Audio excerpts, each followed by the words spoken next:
I gotta thank God. I stand on one thing for sure. When I think about the victory, and as a black man, all that's pitted against me, can I get an amen?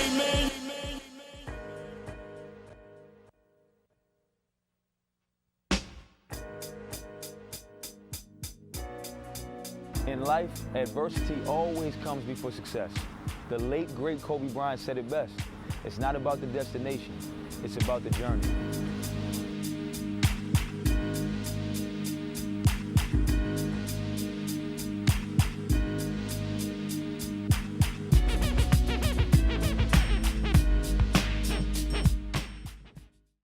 Man, let's just start off with the... Yeah, with the toast. One sip in there. Yeah. Man, this is such a special it's a special moment, man.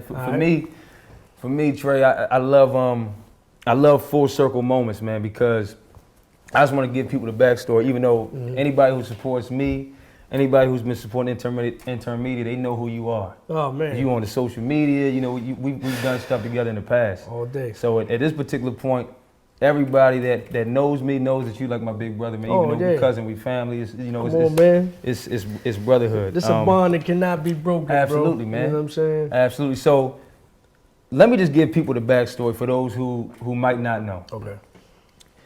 The reason why I say this is a full circle moment because I graduated from college in 2013. Mm-hmm. At the time, intern media was kind of just like a portfolio builder for me. Mm-hmm. So it wasn't really it wasn't an interview series yet. It wasn't a company yet. Right. It wasn't really a platform yet. I was just kind of trying to find my way and maneuver in the industry. Yeah.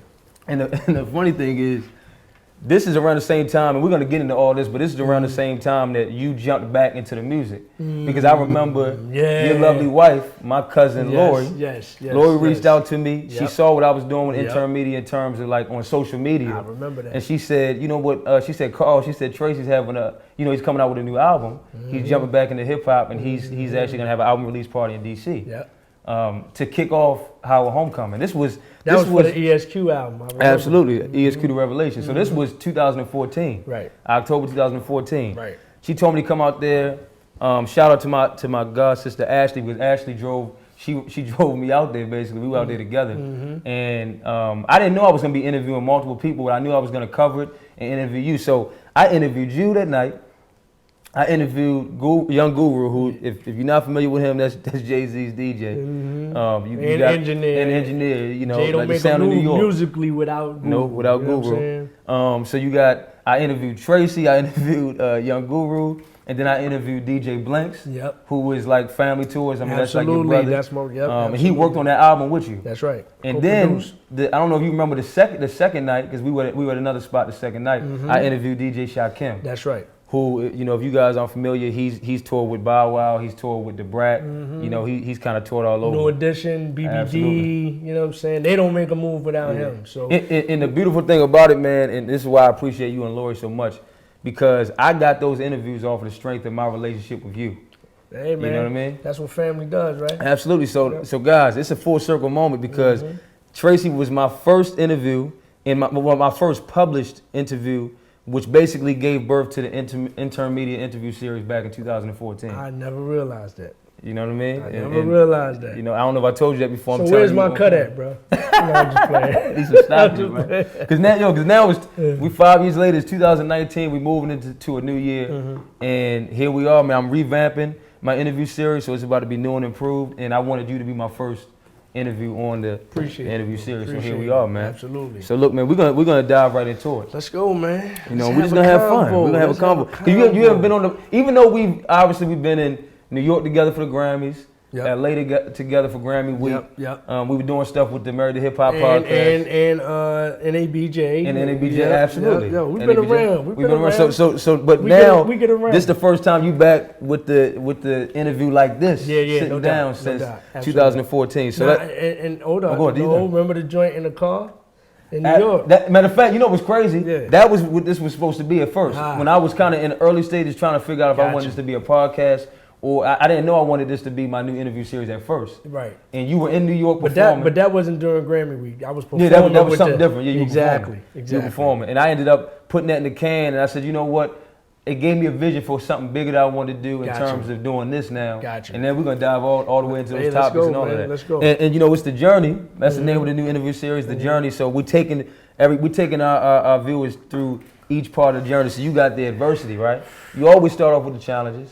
So you got the adversities, and then we get to the process that leads up to that successful moment when you reach success. Right. So then we're going to address the success, and then we'll get to some other things too. And I got a lot. You got a lot to say, right? It's a lot. So we about to. I'm not holding you. I'm gonna let you. And I'm gonna be candid as possible, man. Absolutely, you know what I'm saying? Absolutely. So we'll start off with as they said, take one. The journey, take one, adversity. So let's start off with that. Let's go. I want to take people all the way back to the beginning. Okay. All the way back to the beginning, and I'm talking about your days on Howard University's campus, because you're a Howard alum. Of course. If you don't know that, y'all need to know he's a Howard HU alum. You know. You said it. You said HU, so you always got to respond with a you know. You know what I mean? So yeah. So let's go back there. And I'm not trying to give people your age. Nah, you look. The great thing about you look great, man. You looking young as me. Hey, man. Hey, a little salt and pepper here, but just a little ginseng, you know what I mean? Other natural vitamins and minerals and all that. Vegan for a while. Vegan, yeah, absolutely. About 3 years. Yeah. Inspiring that for me a little bit. I'm not going fully vegan. I'm just kind of taking a step back from a little. Exactly. I get you there. In moderation. Absolutely. But let's get to it, man. So, what was the years that you were on Howard University's campus before you had your big break, before all of that? 88, I graduated high school in 88 from originally from Philadelphia. Well, let's go back. I was born in Buffalo, New York. You know what I'm saying? And so Buffalo, New York now is a hot spot for a lot of, the Griselda camp. You know what I'm saying? Griselda's blazing everything right now. So I was born in Buffalo, but I was raised in Philadelphia. And I graduated from high school in Philadelphia. And so from there, once I graduated in 88, I popped up on Howard's campus. And so I was there from 88 to 92. Okay. So now during that time on that campus, because we've had these conversations before, I've had the rare opportunity of watching you and your boys, like you and Guru and some of your other friends talking about those moments on Howard's campus. When you started off in music, right, when you started off with hip hop, were you trying to make it? Oh, absolutely. So it wasn't a situation where you were just like passionate about the music. Nah. You were trying to really. I was trying to get on before I even got to Howard. So when I was in high school in Philly, you know what I'm saying? Okay. So, like most of us that grew up or was born in the early 70s and all that, like this was the inception of the culture. And so the first thing and if you lived outside of New York City, the first thing that captivated you was when the first time you heard Rapper's Delight. And so that was it for me. I was 9 years old, it was 1979, and when you hear something on the radio and the cat is like the hip, the hop, the hibbit to the hippie, and it's different from everything that you hear on the radio at that particular time, it's like, for us that were of the culture, it's like, yo, what is that? You know what I'm saying? And so I immediately fell in love with it then. I'm not saying that I tried to start rhyming and getting a deal then, but I just knew that this is the culture that I belong to. And so, after listening to cats coming up from Run DMs, from the Curtis Blows and the Grandmaster Flashes and the Furious Five to the Kaz's of the world, the Treacherous Threes, Kool Moe D, Grandmaster Kaz, like I said, the LLs, the Run DMCs. These are the influences that made me say to Tila Rocks, all right, I want to do this. You know what I'm saying? And so, LL was the biggest influence for me. You know what I mean? At that particular time.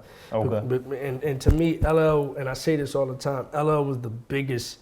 He was the first superstar in hip hop. You know what I'm saying? Absolutely. As far as solo artists are concerned. I mean, Run DMC was superstars too, but LL was the first guy, solo dude, the vibrato, the dress, he just oozed the culture. So it was like it was him. It was him. And so this is the guy that, the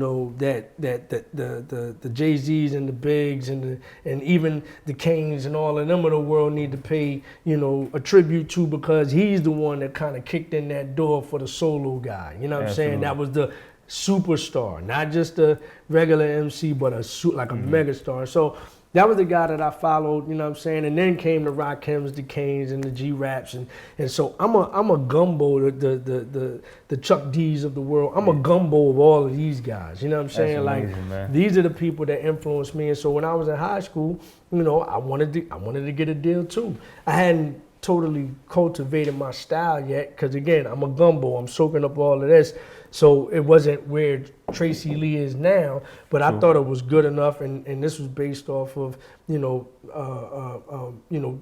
demos that I did back then, and seeing the response of people when I let them hear my music. You know, everybody thought it was dope, so I thought I was good enough to get a deal. So I was shot. We used to do demos back then. You know what a demo is, right? I know the demo. Yeah, it's a cassette tape. You know what I'm saying, for all the kids out there. We used to press record and play on a radio, you know what I'm saying? Like this is not the digital age, you know what I mean? So, you know, we used to record and we made demo tapes, and I would put it in the mail, ship it off to the likes of Profile and Next Plateau and Def Jam, and of course never got a response. So by the time I decided to go and that was on high school? Yeah, it was all in high school. Wow, man. Like, like in Philly, in the scene, and just to paint the picture in Philly, there was the Steady B's and the Cool C's and the Jazzy Jeffs and the Fresh Prince. Like, we were known for the DJs. So you had Jazzy Jeff, you had Cash Money, you had Tap Money, you had DJ Mez, you had, we were always known for the DJs. But it was MCs there too. Like I said, you had Will Smith, which is Fresh Prince, you had Steady B and all these cats that were like holding the city down back in the mid to late 80s. EST, 3 Times Dope, all of that. And so, but, you know, coming from out of that scene and figuring out, okay, if I don't get a deal by the time I get to Howard, then I'm just gonna go to college, man. I'm a big sports fan, so I studied broadcast journalism with the hopes of becoming a color commentator in sports. Great. You know what I'm saying? That's I mean, crazy, I played. I mean, I'm an athlete too. So, and that was the tug of war. It's like, do I become an athlete? I had a Division II scholarship in basketball. I was good in baseball. Wow. So it was like, do I become an athlete, a professional athlete, or do I do this music thing? Wow. And so, you know, after it didn't really go my way as far as the athletics are concerned, it was like, all right, I'm gonna do the music, but then it didn't really go my way at that time in music. So it was like, you know what? My passion is still sports. I'm gonna go to Howard, study broadcast journalism and communications, and that was the aspiration, at least when I first got there. Okay.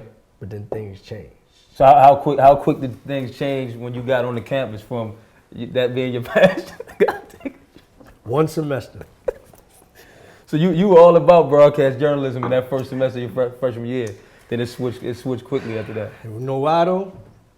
I saw at noon at Howard, you know, everybody's on the yard. You know what I'm saying? Especially on a nice day in the springtime.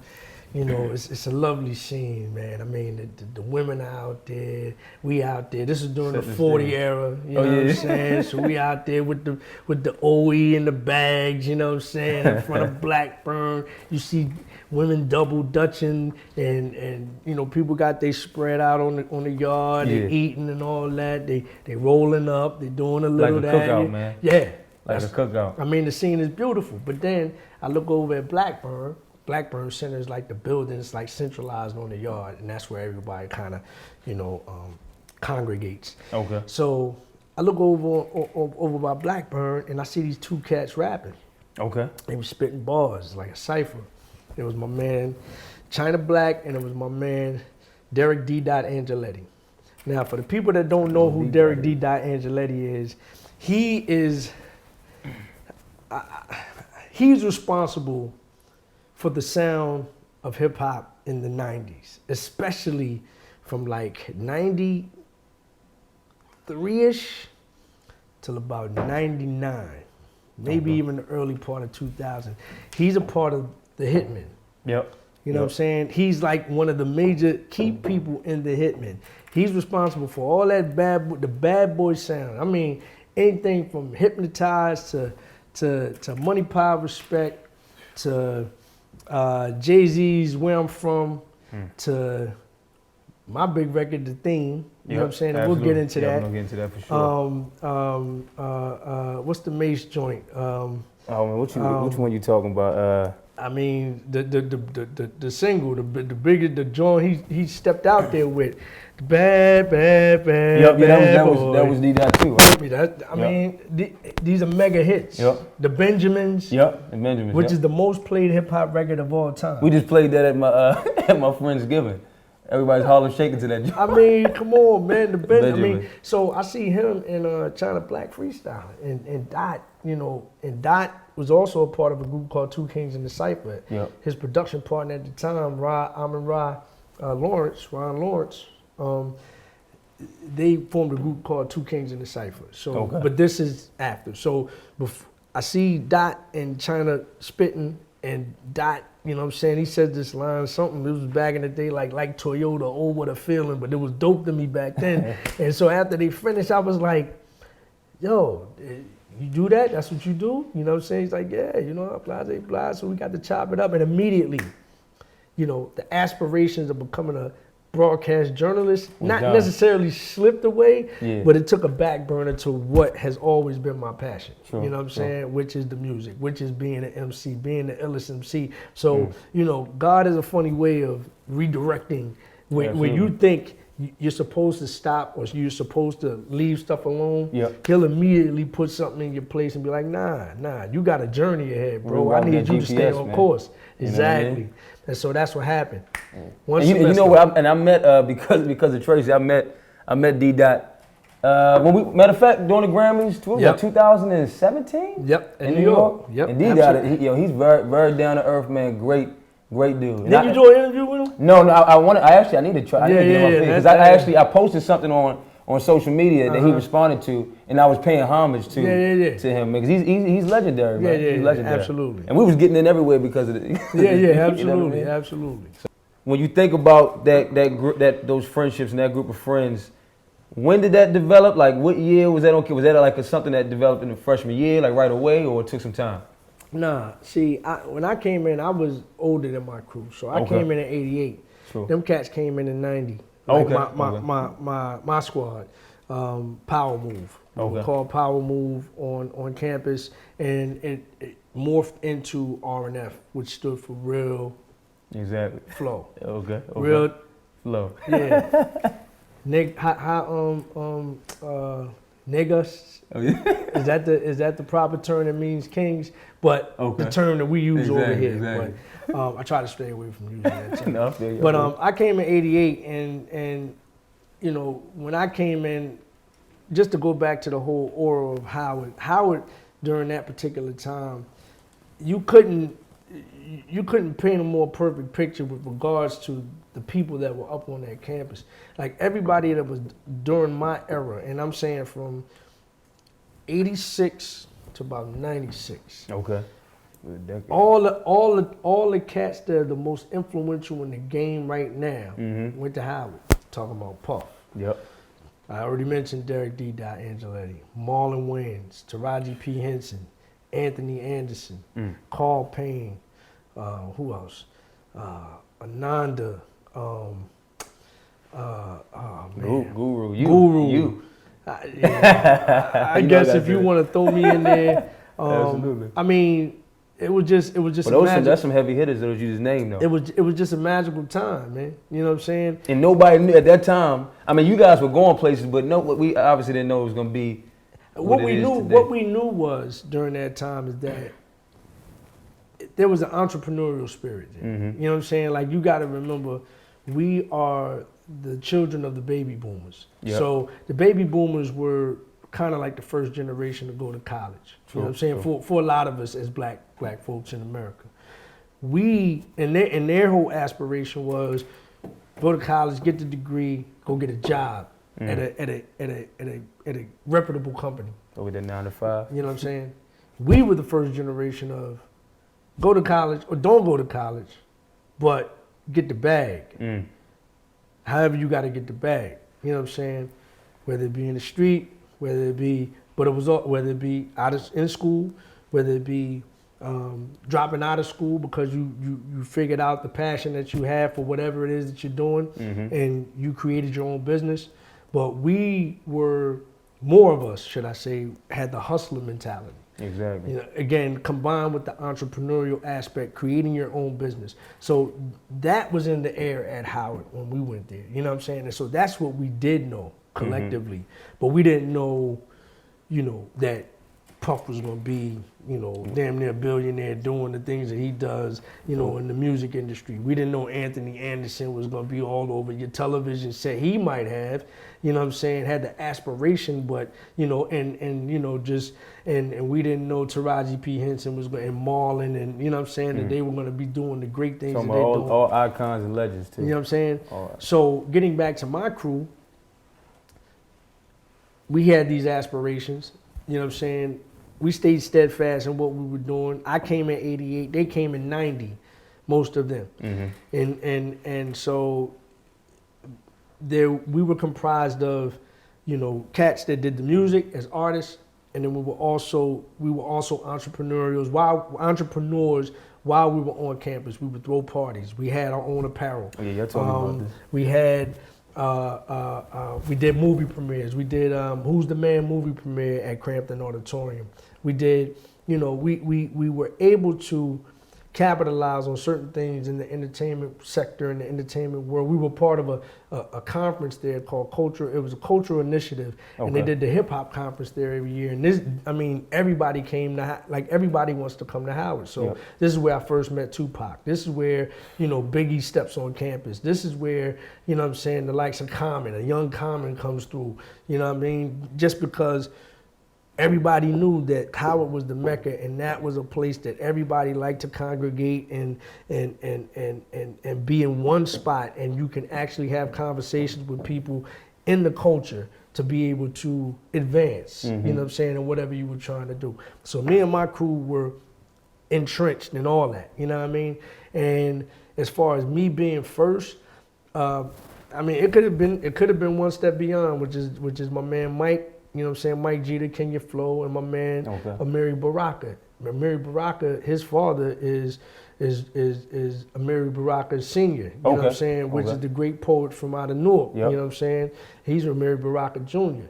And his brother is Raz Baraka, who's the mayor of Newark right now. You know what I'm saying? That family's doing it, man. Right.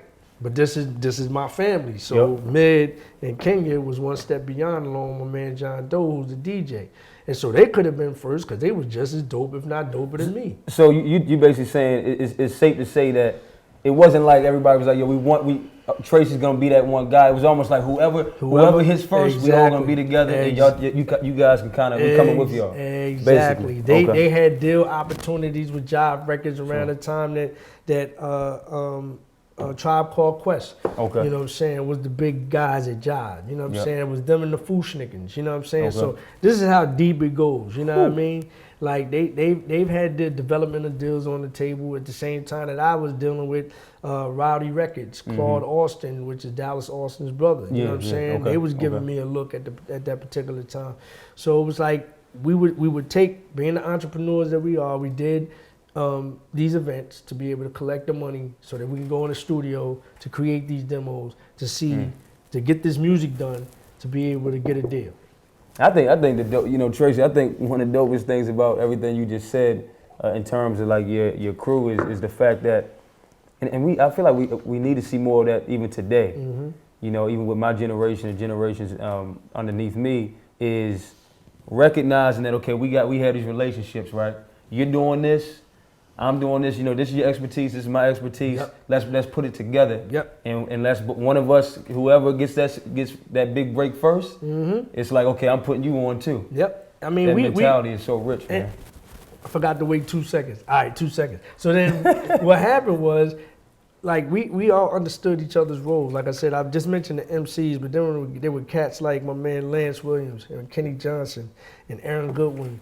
These were like the backbone of the organization because they did all of the stuff that held the business side together. Meaning getting on the phone and making phone calls to see if we could set up the movie premiere. You know what I'm saying? Seeing who the promoter was that we could link up with to be able to get that movie down here. Like they were, I'm not gonna call them the administrative because they were much more than the administrative. They were the mouthpiece and the voice for our organization to be able to make these other things in the business happen. You know what I'm saying? And I got to give a shout out to my man Karl Chandler and Kwame Anthony, because even before I hooked up with them, going back to the whole entrepreneurial aspect and independence, we started our own record label before I hooked up with my crew. You know what I'm saying? Which Kaus and Kwame eventually became part of the entire crew too. But we had a independent label called Funky Hit Records that we serviced, that we pressed up our own wax, and we serviced this music out in the Bay Area in California, and made a couple of record pool charts and all the other stuff. But it's similar to cats going independent now. It just wasn't digital. It was on wax. It's similar to what Too Short did, and similar to what Master P did.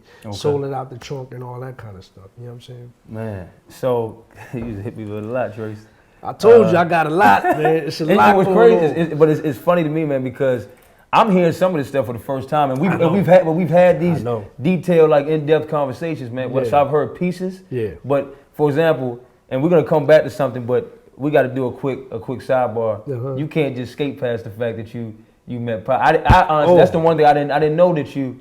You know, we know about you and Big, and we're gonna get into that too, but later. But I didn't know about you and Pop, so I don't know, you know, what that interaction was like. But man, Pop. Again, he's as advertised. Like he's cool. You know what I'm saying? Like he's like the homie. He's like matter of fact, how it happened was we was at this conference. It was the BRE. This is the second time I ran into him. It was at the BRE. This was like '94, and it was a conference going on in DC. And Pac and his crew was in the hotel, and he looking around. And so my man Kaus, I mentioned him before, was like, yo. He just ran up on Pac, was like, yo, you trying to smoke? And Pac said, finally, some real niggas, finally. So then we went, you know, we already had 2 blunts rolled up, went outside, right in the heart of downtown DC, right next to the hotel. And we just, you know, we puffing and we chilling and we talking, and it was just like that. And that's the first time y'all had an interaction, because the first time you met him wasn't we seen him. I seen him and he performed at the conference and all that, but we didn't get to chop it up. But this time, you know, we chopped it up. We talked about music. We talked about, you know what I'm saying? It was seamless. It was seamless. That's amazing, man. Yeah, I didn't know about you. Definitely RIP, man. Man, I've lived a blessed life, man. I can't even front. It's like I sit back and think about the people I met and who I talked to. It's like, damn. Absolutely. Yeah. Plus, what I like about you is you definitely were not one of those people that were letting days just pass and kind of just trying to stay in this like comfort zone on campus. You were like, yo, I'm gonna get out here and actually get to it. Got to. You know. I hope you guys enjoyed that part of the journey. That's right. We'll be back. Until next time, I'm Karl Nelson, creator of Intern Media. I gotta thank God. I stand on one thing for sure. When I think about the victory, and as a black man, all that's pitted against me, can I get an amen?